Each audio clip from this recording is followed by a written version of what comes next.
lifetime shadows. We'll talk about that later. But you can see that for both beautiful and fantastic, I have the same shadow settings. Why don't I have a longer draw distance on my fantastic? Well, I showed you. The longer the draw distance, the crappier the personal shadows are. So, leave it at 150, you have that nice sharp shadow.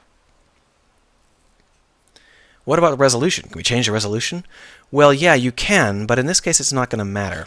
If we go over to the sun, I've already got the sun set to very high. I overrode the quality settings and said use a very high resolution shadow map because it's the sun. So if I switch it over to being use quality settings, then changing the quality settings would matter. But in this case, that doesn't matter.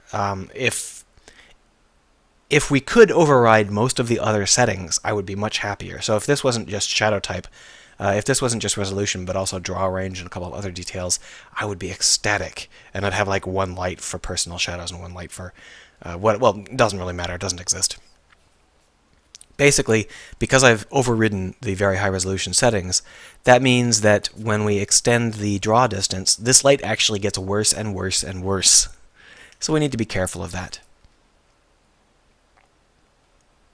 In any regard, that is the basics of the lighting system until you get to the concept of baking. Now, baking is important.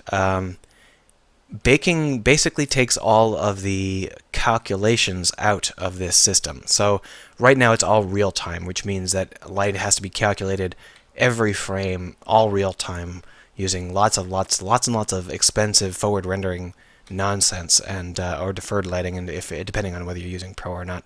Either way, it's really expensive.